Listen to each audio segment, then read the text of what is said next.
ಇನ್ನು emergency fund ಅನ್ನೋದು ಹಾ, ಎಷ್ಟು ಹಾ. ಇಂಪಾರ್ಟೆಂಟ್ ಆಗುತ್ತೆ ಮತ್ತು ಎಷ್ಟು ಎಮರ್ಜೆನ್ಸಿ ಫಂಡ್ ಇದ್ರೆ ನಮಗೆ ಯೂಸ್ ಆಗತ್ತೆ? ಎಮರ್ಜೆನ್ಸಿ ಫಂಡ್, ಹ್ಮ್ ತುರ್ತು ನಿಧಿ ಅಂತ ಕರಿತೀವಿ ಹ್ಮ್ ಕನ್ನಡದಲ್ಲಿ. ಅದ್ರಲ್ಲೇ ಇದಾಗೆ ಹ್ಮ್ ಎಮರ್ಜೆನ್ಸಿ. ನಾವು ಎಷ್ಟೋ ಕಡೆ ಈ ಹ್ಮ್ ಎಮರ್ಜೆನ್ಸಿ ಎಕ್ಸಿಟ್ ನ ನೋಡಿರ್ತೀವಿ ಅಥವಾ ಗೇಟ್ ನ ಗೇಟ್ ನ ನೋಡಿರ್ತೀವಿ, ಇರುತ್ತೆ. ಎಲ್ಲಾ ಕಡೆ ನೋಡಿರ್ತೀವಿ. ಯಾಕೆ ಹಾಕಿರ್ತಾರೆ ಅಂದ್ರೆ, ಏನಾದ್ರೂ ಸಮಸ್ಯೆ ಬಂದ್ರೆ, ಏನಾದ್ರೂ ಅನ್ಸರ್ಟೈನಿಟಿ ಬಂದ್ರೆ ಹ್ಮ್ ಅಲ್ಲಿಂದ ಆಚೆ ಬರ್ಲಿ, ನಾವು ಬಚಾವ್ ಆಗೋಣ ಅನ್ನೋದಕ್ಕೋಸ್ಕರ. ಹ್ಮ್ ಹ್ಮ್ ಹಾಗೆ ಫಿನಾನ್ಸ್ ಅಂತ ಬಂದಾಗ್ಲೂ ಅದೇ ರೂಲ್ಸ್ ಫಾಲೋ ಆಗುತ್ತೆ. ಹ್ಮ್ ನಾವು ಎಮರ್ಜೆನ್ಸಿ ಫಂಡ್ ಅನ್ನೋದನ್ನ ಒಂದ್ ಕಡೆ ಶೇಖರಣೆ ಮಾಡ್ತಾ ಬಂದ್ರೆ, ಈಗ ನಾನು ತಿರ್ಗಾ ಮತ್ತೆ ನನ್ನ ತಾಯಿ ಅಥವಾ ನಮ್ಮ ಅಮ್ಮಂದಿರ ಎಕ್ಸಾಂಪಲ್ ತಗೊಂಡ್ರೆ, ಅವರು ಹ್ಮ್ ಈ ಬುಟ್ಟಿ ಒಳಗಡೆ ಅಥವಾ ಇದ್ರೊಳಗಡೆ ಡಬ್ಬಿ ಬಾಕ್ಸ್ ಒಳಗಡೆ ಒಳಗಡೆ ಬಾಕ್ಸ್ ಇಡೋದು. ಒಳಗಡೆ ಎಲ್ಲ ಹ್ಮ್ ಹಾಕಿ ಹ್ಮ್ ಇಡ್ತಿದ್ರು.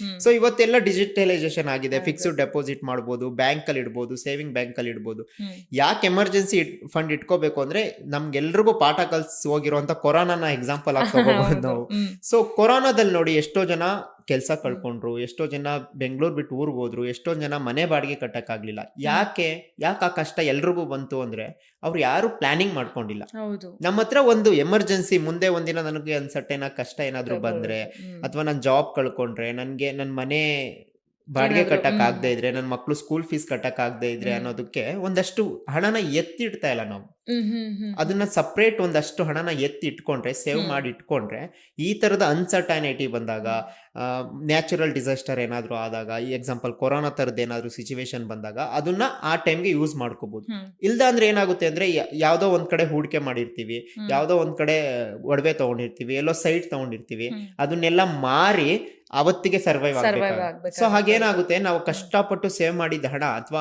ಅವಾಗ ತಾನೇ ಕಾಂಪೌಂಡಿಂಗ್ ಆಗಕ್ ಶುರು ಆಗಿರುತ್ತೆ, ಬೆಳೆಯಕ್ ಹ್ಮ್ ಶುರು ಆಗಿರುತ್ತೆ, ಅವಾಗ ಕಳ್ಕೋಬೇಕಾಗುತ್ತೆ. ಮತ್ತೆ ಆ ಸಮಯನ ನಾವು ತರಕ್ಕಾಗಲ್ಲ. ಹೌದು. ಸೊ ಹಾಗಾಗಿ ಇನ್ವೆಸ್ಟ್ಮೆಂಟ್ ನ ಉಳಿಸ್ಕೊಳ್ಳೋದಕ್ಕೆ, ನಮ್ಮ ಹ್ಮ್ ಕಷ್ಟ ಕಾಲಕ್ಕೆ ನಾವು ಸರ್ವೈವ್ ಆಗೋದಕ್ಕೆ ಎಮರ್ಜೆನ್ಸಿ ಫಂಡ್ ತುಂಬಾ ಇಂಪಾರ್ಟೆಂಟ್. ಹೇಗೆ ಎಮರ್ಜೆನ್ಸಿ ಫಂಡ್ ಅನ್ನ ನಾವು ಇಟ್ಕೊಬಹುದು? ಆಮೇಲೆ ಯಾವ ರೀತಿಯಲ್ಲಿ ಯಾವ ರೀತಿ ಇಡ್ಬೋದು ಅಥವಾ ಎಷ್ಟು ಇಡಬೇಕು ಎಷ್ಟು ಅನ್ನೋದು ಇಡ್ಬೇಕು? ಏನಾದ್ರು ಹ್ಮ್ ಕೇಳೋದಾದ್ರೆ, ಫಾರ್ ಎಕ್ಸಾಂಪಲ್ ಒಬ್ಬ ವ್ಯಕ್ತಿ 30,000 ದುಡಿತಾ ಇದ್ದಾನೆ ಅಂದ್ರೆ, ಹ್ಮ್ ಅವನು ಅಥವಾ 30,000 ಅವನ ಜೀವನ ನಡೆಸೋದಕ್ಕೆ ಬೇಕಾಗ್ತಾ ಇದೆ ಅವನ ಇಡೀ ಫ್ಯಾಮಿಲಿಗೆ ಅನ್ನೋದಾದ್ರೆ, ಹ್ಮ್ ಮಿನಿಮಮ್ 6 ಮಂತ್ಸ್, ಹ್ಮ್ 6 ತಿಂಗಳ ಶೇಖರಣೆನ ಮಾಡ್ಬೋದು. ಹ್ಮ್ 30,000 ಇಂಟು 6 ತಿಂಗಳಂದ್ರೆ ಅರೌಂಡ್ 1,80,000. ಹ್ಮ್ ಯಾರೋ ಒಬ್ಬ ವ್ಯಕ್ತಿಗೆ 1,00,000 ಬೇಕಾಗುತ್ತೆ, ಯಾರೋ ಹ್ಮ್ ಒಬ್ಬ ವ್ಯಕ್ತಿಗೆ 80,000 ಬೇಕಾಗುತ್ತೆ. ಅಂದ್ರೆ ಇಡೀ ಜೀವನ ನಡೆಸೋದಕ್ಕೆ, ಇಡೀ ಫ್ಯಾಮಿಲಿ ಜೀವನ ನಡೆಸೋದಕ್ಕೆ. ನಡೆಸೋದಕ್ಕೆ ಹ್ಮ್ ಒಂದು 30 ಅಥವಾ 50, 70,000 ಡಿಪೆಂಡ್ಸ್ ಆನ್ ನಿಮ್ಮ ಎಕ್ಸ್ಪೆನ್ಸಸ್ ಏನಿದೆ ಅಲ್ಲ, ಹ್ಮ್ ಇಂಟು 6 ಮಂತ್ಸ್. ಹ್ಮ್ ಅಟ್ಲೀಸ್ಟ್ 6 ತಿಂಗಳು ನಾವು ಸರ್ವೈವ್ ಆಗೋಷ್ಟು ಹಣನ ಕೂಡಿಟ್ಕೋಬೇಕಾಗುತ್ತೆ. ಅದನ್ನ ಇವತ್ತು ನಾವು ಫಿಕ್ಸ್ಡ್ ಡೆಪಾಸಿಟ್ ಅಂದ್ರೆ,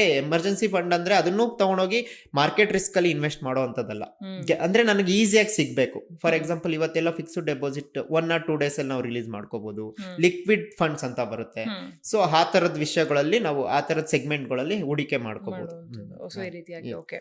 ಇನ್ನು ಫೈನಾನ್ಷಿಯಲ್ ರೂಲ್ಸ್ ಗಳೇನಾದ್ರೂ ಇದೆಯಾ? ಇದು ತುಂಬಾ ಇಂಪಾರ್ಟೆಂಟ್. ಜನಕ್ಕೆ ಓಕೆ. ಆಶ್ಚರ್ಯ ಆಗ್ಬೋದು, ಇದ್ರಲ್ಲಿ ರೂಲ್ಸ್ ಬೇರೆ ಇದೆಯಾ? ರೂಲ್ಸ್ ಬೇರೆ ಹೌದು. ಇದೆಯಾ ಅಂತ. ಹ್ಮ್ ರೂಲ್ಸ್ ಅಂತ ಬಂದಾಗ ತುಂಬಾ ಸಿಂಪಲ್ ರೂಲ್ಸ್ಗಳಿದಾವೆ, ಹ್ಮ್ ಫಿನಾನ್ಷಿಯಲ್ ರೂಲ್ಸ್. ಅವುಗಳನ್ನ ಫಾಲೋ ಮಾಡೋದು ಅಥವಾ ಅದ್ರ ಬಗ್ಗೆ ನಮ್ಗೆ ತಿಳುವಳಿಕೆ ಇದ್ರೆ, ಹ್ಮ್ ನಾವು ಬೇಗ ಫಿನಾನ್ಸ್ ನಾವು ಹ್ಯಾಂಡಲ್ ಮಾಡೋದನ್ನ ಕಲಿಬಹುದು. ಹ್ಮ್ ಈ 50-30-20 ರೂಲ್ಸ್ ಅಂತ ಒಂದಿದೆ, ತುಂಬಾ ಫೇಮಸ್, ಅಥವಾ ಸೋಷಿಯಲ್ ಓಕೆ. ಮೀಡಿಯಾ ಎಲ್ಲ ಹ್ಮ್ ಕೇಳಿರ್ತೀರ. ಬಜೆಟ್ ಪ್ಲಾನ್ ಅಂತಾನು ಕರಿತೀವಿ. ಹ್ಮ್ ರೂಲ್ ಆಫ್ 72 ಅಂತ ಇದೆ, ಹ್ಮ್ ಅಥವಾ 15-15-15 ರೂಲ್ಸ್ ಅಂತ ಇದೆ. ಹ್ಮ್ ಲೋನ್ EMI ರೂಲ್ ಅಂತ ಇದೆ, ಹ್ಮ್ ಕಾಂಪೌಂಡ್ ರೂಲ್ ಅಂತ ಇದೆ, ಹ್ಮ್ ಎಮರ್ಜೆನ್ಸಿ ಫಂಡ್ ರೂಲ್ ಅಂತ ಇದೆ. ಸೊ ಈಗ ಇದರಲ್ಲಿ ಒಂದಿಷ್ಟು ರೂಲ್ಸ್ ಪಾಯಿಂಟ್ಸ್ಗಳನ್ನ ಹೇಳಿದ್ನಲ್ಲ, ಹ್ಮ್ ಅದರಲ್ಲಿ ನಾನೀಗ 15-30-20 50, 30, 20 ರೂಲ್ ಬಗ್ಗೆ ಮಾತಾಡ್ತೀನಿ. ಓಕೆ. ಓಕೆನಾ? 50, 20 50, 30, 20 ಅಂದ್ರೆ ಹ್ಮ್ ಅಲ್ಲಿಗೆ 100 ಆಯ್ತು. ಅಂದ್ರೆ ನನ್ನ ಹತ್ರ 100 ರೂಪಾಯಿ ಇದ್ರೆ, ಹ್ಮ್ ನನ್ನ ಹ್ಮ್ ಹತ್ರ ಹ್ಮ್ 100 ರೂಪಾಯಿ ಇದ್ರೆ, ನಾನು ಹ್ಮ್ 50 ರೂಪಾಯಿನ ನನ್ನ ಬೇಸಿಕ್ ನೀಡ್ಸ್, ಹ್ಮ್ ಹ್ಮ್ ನನ್ನ ಹ್ಮ್ ಅವಶ್ಯಕತೆಗಳಿಗೆ ಉಪಯೋಗಿಸ್ಕೋಬೇಕು. ಹ್ಮ್ ಅಂದ್ರೆ ನಾನು ಸರ್ವೈವ್ ಆಗೋದಕ್ಕೆ, ಅಥವಾ ನನ್ನ ಮಕ್ಕಳು ಎಜುಕೇಶನ್ಗೆ, ಈ ತರದಕ್ಕೆ ನಡೆಸ್ಕೋಬೇಕಾಗುತ್ತೆ, ಹ್ಮ್ ಉಪಯೋಗಿಸ್ಕೋಬೇಕಾಗುತ್ತೆ. ಇನ್ನ 30 ಭಾಗನ ಹ್ಮ್ ನನ್ನ ಡಿಸೈರ್ಸ್, ಆಸೆಗಳು. ಆಸೆಗಳು. ಹ್ಮ್ ನಾವೆಲ್ಲೋ ಹ್ಮ್ ಟ್ರಾವೆಲ್ ಹೋಗ್ಬೇಕಾಗುತ್ತೆ, ನಾವು ಹ್ಮ್ ಒಳ್ಳೆ ಬಟ್ಟೆ ತಗೋಬೇಕಾಗುತ್ತೆ, ಸಿನಿಮಾ ನೋಡ್ಬೇಕು ಅನ್ಸುತ್ತೆ, ಹ್ಮ್ ಮಕ್ಕಳನ್ನ ಎಲ್ಲೋ ಆಚೆ ಕರ್ಕೊಂಡು ಹೋಗ್ಬೇಕು, ಈ ತರದ ವಿಷಯಗಳಿಗೆ ಅಂದ್ರೆ ಅದು ಇಂಪಾರ್ಟೆಂಟ್ ಅಲ್ವಾ. ಹ್ಮ್ ಸೊ ಅದಕ್ಕೆ ಯೂಸ್ ಮಾಡ್ಕೋಬೇಕು. ಹ್ಮ್ ಇನ್ 20 ಭಾಗನ ಹ್ಮ್ ಹೂಡಿಕೆ ಮಾಡ್ಲೇಬೇಕು. ಹ್ಮ್ ಹೂಡಿಕೆ ಹ್ಮ್ ಮಾಡೋದ್ರಿಂದ ನಾವು ಹ್ಮ್ ಮುಂದಿನ ದಿನಗಳಲ್ಲಿ ಒಂದು ರಿಟೈರ್ಮೆಂಟ್ ಪ್ಲಾನಿಂಗ್ ಆಗ್ಬೋದು, ಒಂದು ಸೆಟಲ್ಡ್ ಲೈಫ್ನ ನಡೆಸಬೇಕು ಅನ್ನೋದು ಈ ರೂಲ್ ಹೇಳುತ್ತೆ. ಓಕೆ. ಆದ್ರೆ ಈ ರೂಲ್ನ ನಾನು ಸಣ್ಣದಾಗಿ ಒಂದು ಚೇಂಜ್ ಮಾಡ್ತೀನಿ. ಹ್ಮ್ 50% ಚೇಂಜ್ ಮಾಡೋದು ಬೇಡ, ಅದು ಹಾಗೆ ಇರಲಿ. ಯಾಕೆ ಹಾ ಅಂದ್ರೆ ಅದು ನನ್ನ ಬೇಸಿಕ್ ನೀಡ್ಸ್, ಹ್ಮ್ ನನ್ನ ಸರ್ವೈವೆನ್ಸ್ ಆಗೋದಕ್ಕೆ ಅಥವಾ ನನ್ನ ಬೇಕು. ಮನೆ ನಡೆಯೋದಕ್ಕೆ ಬೇಕೇ ಬೇಕು. ಹ್ಮ್ ಈ 30 ಮತ್ತೆ 20 ಏನಿದೆಯಲ್ಲ, ನಾವು ಹ್ಮ್ ಇದನ್ನ ಸ್ವಲ್ಪ ಆಸುಪಾಸು ಬದಲಾವಣೆ ಮಾಡ್ಕೊಳ್ಳೋಣ. ಹ್ಮ್ 30% ನ ಹೂಡಿಕೆ ಮಾಡಿ, ಹ್ಮ್ 20% ನ ನಿಮ್ಮ ಡಿಸೈರ್ಸ್ಗೆ ಬಳಸ್ಕೊಳ್ಳಿ. ಸೊ ಯಾಕೆ ಅಂದ್ರೆ ಇವತ್ತಿನ ಇನ್ಫ್ಲೇಷನ್ ಬಗ್ಗೆ ಮಾತಾಡಿದ್ವಿ, ಅಥವಾ ಎಷ್ಟು ಫಾಸ್ಟ್ ಆಗಿ ಗ್ರೋ Fast ಆಗ್ತಾ ಆಗಿ ಇದೆ, grow ಆಗ್ತಿದೆ, ಗೋಲ್ಡ್ನೇ ಎಕ್ಸಾಂಪಲ್ ತಗೊಂಡ್ವಿ ಎಷ್ಟಿದೆ ಅಂತ. ಸೊ ಮಕ್ಳು ಎಜುಕೇಶನ್ ಫೀಸ್ ಹ್ಮ್. ಕೇಳಿದ್ರೆ ಭಯ ಆಗೋ ಭಯ, ತರ ಇದೆ. ಹೌದು. ಸೊ ಹಾಗಾಗಿ ಇದೆಲ್ಲಾ ವಿಷಯಗಳನ್ನು ನಾವು ಮ್ಯಾನೇಜ್ ಮಾಡೋದಕ್ಕೆ ಹ್ಮ್. 30-40% ಹೂಡಿಕೆ ಮಾಡಿದ್ರು ಆಶ್ಚರ್ಯ ಏನಿಲ್ಲ. ಹ್ಮ್. ಅದ್ರಲ್ಲೂ ಈಗ ಯಾರು ಎಜುಕೇಶನ್ ನ ಮುಗಿಸಿ ಜಾಬ್ಗೆ ಹೋಗ್ತಾ ಇದಾರಲ್ಲ, ಹ್ಮ್. ಅವ್ರಿಗಂತೂ 50% ಸೇವ್ ಮಾಡೋ ಅವಕಾಶ ಇದೆ. ಯಾಕೆಂದ್ರೆ ಅವ್ರು ಯಾವ್ದು ಕಮಿಟ್ಮೆಂಟ್ ಇರಲ್ಲ, ಹ್ಮ್. ಮದುವೆ ಆಗಿರಲ್ಲ, ಆ, ಮನೆ ಬಾಡಿಗೆ ಜಾಸ್ತಿ ಕಟ್ಟೋ ಅವಶ್ಯಕತೆ ಇರಲ್ಲ. ಆ ತರದ ಹೊಸದಾಗಿ ಜರ್ನಿ ಶುರು ಮಾಡಿರುವಂತ, ಕೆಲ್ಸಕ್ಕೆ ಹೋಗ್ತಾ ಇರುವಂತ ಯೂತ್ಸ್ಗೆ ನಾನೇನ್ ಹೇಳ್ತೀನಿ ಅಂದ್ರೆ, ಹ್ಮ್. ನಿಮ್ಮ ದುಡಿಮೆಯ 50 ಭಾಗನ ನೀವು ಹ್ಮ್. ಹೂಡಿಕೆ ಮಾಡೋದಕ್ಕೆ ಶುರು ಮಾಡಿದ್ರೆ, ಅರ್ಲಿ ಇನ್ವೆಸ್ಟ್ಮೆಂಟ್ ಅಂತ ಕರಿತೀವಿ. ಸೊ ಆಗ ನಿಮಗೆ ಬೇಗ ರಿಟೈರ್ಮೆಂಟ್ ಆಗೋ ಚಾನ್ಸಸ್ ಜಾಸ್ತಿ ಇದೆ. ಓಕೆ. ಸೊ ಹಾಗಾಗಿ ಹೀಗೆ ಈ ರೂಲ್ನ ನಾವು ಸ್ವಲ್ಪ ಬದಲಾವಣೆ ಮಾಡ್ಕೋಬಹುದು. ಹ್ಮ್. ಈಗ 50-30-20 ರೂಲ್ನ ನಾನು 50 20, 30 ಆ ಆಗಿ ರೀತಿ ಮಾಡ್ಕೋಬಹುದು ಅಂತ ಹೇಳಿದೆ. ಹ್ಮ್. ಹೀಗೆ ಸೆಕೆಂಡ್ ಒನ್ ರೂಲ್ ಆಫ್ 72 ಅಂತ ಹೇಳಿದೆ ನಾನು. 72 ರೂಲ್ ಆಫ್ 72 ಅಂದ್ರೆ ಏನು ಅಂದ್ರೆ, ಹ್ಮ್. ನನ್ನ ಹಣ ಎಷ್ಟು ವರ್ಷಕ್ಕೆ ಡಬಲ್ ಆಗುತ್ತೆ ಹ್ಮ್. ಹ್ಮ್. ಹ್ಮ್. ಹ್ಮ್. ಅನ್ನೋದನ್ನ ಈ ರೂಲ್ ಆಫ್ 72 ಇಂದ ಕಂಡುಹಿಡಿಬಹುದು. ಓಕೆ. ಸೊ ನಾನೀಗ ನನ್ನ ಹಣನ ನಾನು ಫಿಕ್ಸ್ಡ್ ಡೆಪಾಸಿಟ್ ಮಾಡ್ತೀನಿ. ಈಗ ಅತಿ ಹೆಚ್ಚು ಜನ ಸ್ವಲ್ಪ ಬಿಲೀವ್ ಮಾಡೋದು ಅಥವಾ ನಂಬಿಕೆ ಇರೋದು ಬ್ಯಾಂಕಿಂಗ್ ಸೆಕ್ಟರ್ ಅಲ್ಲಿ. ಹೌದು. ಹ್ಮ್. ಸೊ ಫಿಕ್ಸ್ಡ್ ಡೆಪಾಸಿಟ್ ಮಾಡ್ತಾರೆ. ನನ್ನ ಫಿಕ್ಸ್ಡ್ ಡೆಪಾಸಿಟ್ ಮಾಡಿದ್ರೆ ನನ್ನ ಹಣ ಡಬಲ್ ಆಗೋದಕ್ಕೆ ಎಷ್ಟು ವರ್ಷ ಬೇಕಾಗುತ್ತೆ? ಹ್ಮ್. ರೂಲ್ ಆಫ್ 72 ಮೂಲಕ ಏನಾದ್ರೂ ಕ್ಯಾಲ್ಕುಲೇಟ್ ಮಾಡಿದ್ರೆ 10 ವರ್ಷ ಬೇಕಾಗುತ್ತೆ. ಅಂದ್ರೆ ನಾವೇನ್ ನಾನು ಇಟ್ಟಿದ್ದೀನಿ, ನಾನು ಫಾರ್ ಎಕ್ಸಾಂಪಲ್ ನಾನು 1 ಲಕ್ಷ ಹಣನ ಫಿಕ್ಸ್ಡ್ ಡೆಪಾಸಿಟ್ ಇಟ್ರೆ, ಆ 1 ಲಕ್ಷ ಇನ್ನೊಂದು ಲಕ್ಷ ಆಗೋದಕ್ಕೆ 10 ವರ್ಷ ಬೇಕಾಗುತ್ತೆ. ಇವತ್ತಿನ ಕಾಲದಲ್ಲಿ ನನ್ನ ಹಣ 1 ಲಕ್ಷ ಆಗೋದಕ್ಕೆ 10 ವರ್ಷ ಅಂದ್ರೆ ಇಮ್ಯಾಜಿನ್ ಮಾಡಿ ಎಷ್ಟು ಡಿಲೇ ಆಯ್ತು ಅಂತ. ಯಾಕೆಂದ್ರೆ ಇವತ್ತು 7-8% ಇದೆ. ಅದು ಏಜ್ ಆಗಿರೋ ಪರ್ಸನ್ಸ್ಗೆ ಅದು 8% ವರೆಗೂ ಎಕ್ಸ್ಟೆಂಡ್ ಇದೆ. But normally government banking sectors ಅಲ್ಲಿ 7% ಇದೆ. ಸೊ ಅದೇ ಹಣನ ನಾನು ರಿಯಲ್ ಎಸ್ಟೇಟ್ ಅಲ್ಲಿ ಇನ್ವೆಸ್ಟ್ ಮಾಡ್ತೀನಿ ಅಂದ್ರೆ ಆನ್ ಅಂಡ್ ಅವರೇಜ್ ತಗೊಂಡ್ರೆ 8 ವರ್ಷ ಬೇಕಾಗುತ್ತೆ ಡಬಲ್ ಆಗೋದಕ್ಕೆ, ಹಣ ಡಬಲ್ ಆಗೋದಕ್ಕೆ, ಆ ಅವರೇಜ್ ತಗೊಂಡಾಗ. ಸೊ ಅದೇ ಹಣನ ನಾನು ಮ್ಯೂಚುವಲ್ ಫಂಡ್ ಅಲ್ಲಿ ಇನ್ವೆಸ್ಟ್ ಮಾಡ್ತೀನಿ ಅಂದ್ರೆ, ಬಿಕಾಸ್ ಇದು ಮಾರ್ಕೆಟ್ ರಿಟರ್ನ್ ಇರುತ್ತೆ.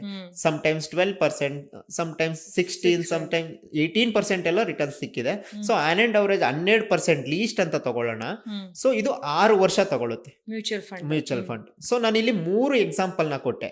ಈಗ ಯಾಕೆ ನಾವು ಯಾವ ಪ್ಲೇಸ್ ಅಲ್ಲಿ ಇನ್ವೆಸ್ಟ್ ಮಾಡಬೇಕು, ಯಾವ ಸೆಗ್ಮೆಂಟ್ ನ ಎಲ್ಲಿ ಇನ್ವೆಸ್ಟ್ ಮಾಡಬೇಕು ಅನ್ನೋದನ್ನ ತಿಳ್ಕೋಬೇಕು ಅಂತ ಆಗ್ಲೇ ಹೇಳಿದ್ನಲ್ಲ, ಇದೇ ಫಿನಾನ್ಷಿಯಲ್ ಲಿಟ್ರಸಿ ಅನ್ನೋದು. ಅಂದ್ರೆ ನೋಡಿ, ನಾನು ನನ್ನ ಹಣನ ತಗೊಂಡೋಗಿ ಗ್ಯಾರಂಟಿಗೋಸ್ಕರ 10 ಇಯರ್ಸ್ ಹೋಲ್ಡ್ ಮಾಡ್ಲಾ, ಅಥವಾ ರಿಯಲ್ ಎಸ್ಟೇಟ್ ಅಲ್ಲಿ ಹಾಕಿ 8 ಇಯರ್ಸ್ ಹೋಲ್ಡ್ ಮಾಡ್ಲಾ, ಅಥವಾ ನಾನು 6 ಇಯರ್ಸ್ಗೆ ಡಬಲ್ ಮಾಡ್ಕೊಳ್ಳ ಅನ್ನೋದು ನಮ್ ಕೈಲೇ ಇದೆ. ಸೊ ಇದು ಈ ಫಿನಾನ್ಷಿಯಲ್ ರೂಲ್ ಏನ್ ಹೇಳುತ್ತೆ ಅಂದ್ರೆ, ನನ್ನ ಹಣನ ಎಲ್ಲಿ ಹೂಡಿಕೆ ಮಾಡಬೇಕು ಅನ್ನೋದನ್ನ ಸಜೆಸ್ಟ್ ಮಾಡುತ್ತೆ ರೂಲ್ ಆಫ್ 72. ಸೊ ಈಗ 15 ರೂಲ್ಸ್ ಅಂತ ಇದೆ. ಇದು ನಾನು ಮ್ಯೂಚುವಲ್ ಫಂಡ್ ಅಲ್ಲಿ ಬಂದಾಗ ಇದನ್ನ ನಾನು ಸಜೆಸ್ಟ್ ಮಾಡ್ತೀನಿ. ಇನ್ನೊಂದು EMI ರೂಲ್ ಅಂತ ಹೇಳಿದೆ ನಾನು. EMIಗೂ ರೂಲ್ ಇದೆ ಅನ್ನೋದು ಶಾಕಿಂಗ್.